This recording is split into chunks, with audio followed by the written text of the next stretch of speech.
從來沒有見過這麼牛逼的男人，只是多看了這個巨石一眼，就將其改造成合適居住的家。裡面設施不但一应俱全，更是配備了全景水族館窗戶。只要掌握高科技，在荒野也能混得風生水起。這天，瑞克在海灣發現了一个万噸巨石，他忍不住上前觀察一番，發現巨石下方竟別有洞天，要是將其內部掏空，就能打造成一座隱秘而堅固的地下堡壘。瑞克立即運來了各種器械，為了方便後續施工，首先用沙袋沿巨石壘起一圈堤壩，緊接着用抽水機將海水排出，讓大部分岩石露出水面。在開始切割開鑿之前，他用激光水平儀精準測量，確定開鑿範圍後，接着在巨石上打上膨脹螺栓，從而把重型切割機牢牢固定在預定位置。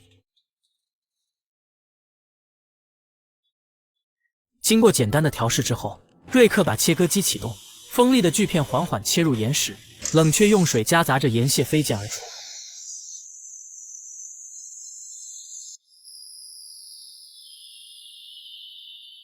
經過一天的切割，終於在巨石上鋸出一道很深的切口。次日一早，瑞克用墨斗在岩壁上畫出標記線，將需要切割的區域劃分成若干個小塊，以便逐段分離。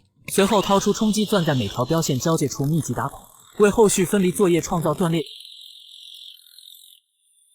孔洞，連成網格。瑞克將楔形鋼片逐一嵌入縫隙，再用大錘依次敲擊鋼片，岩石便沿着預設裂隙逐漸分離。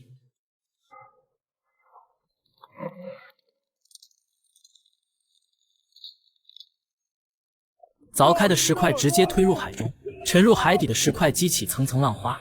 瑞克站在裸露的岩台上，大口喘着粗氣，但來不及休息，他立即拿出砂輪機對切口進行精細打磨，消除毛刺與不平整處，確保切口平滑如鏡。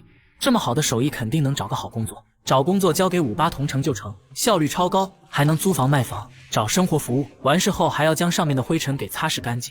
經過一天的高強度開鑿，內部空間豁然開朗。瑞克拿出睡袋，直接在岩洞內度過一夜。次日一早，滿血復活的瑞克繼續朝着岩石下方開鑿。他先在地上畫出圓形標記，而後往下開鑿出寬敞的負一層空間。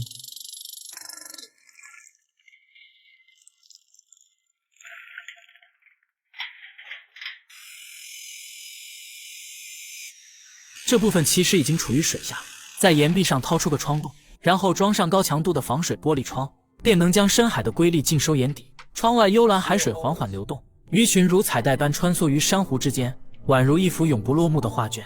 為了防止海水滲入，瑞克還沿着窗戶邊緣打上防水密封膠。為了方便後續爬上爬下，他還在入口處安裝了螺旋階梯，每級台階都要擰上實木板台階。現在他的地下堡壘已初具規模，從外面看只是幾個普通的巨石，誰能想到內部竟藏着如此精巧的地下空間。由於海上晝夜溫差巨大，瑞克將岩石頂部打穿作為排煙，而後便可以拿來壁爐給安裝到位。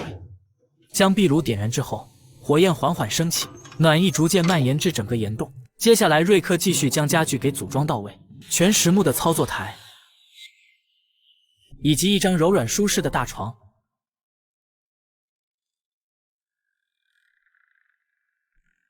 經過2個半月的奮戰，這個巨石終於成為了理想居所。為了喜提喬遷，瑞克特地制作了一頓豐盛的晚餐，篝火在壁爐旁搖曳，映照出岩石牆壁上斑駁的光影。他靜靜坐在沙發上，享受這一刻的寧靜。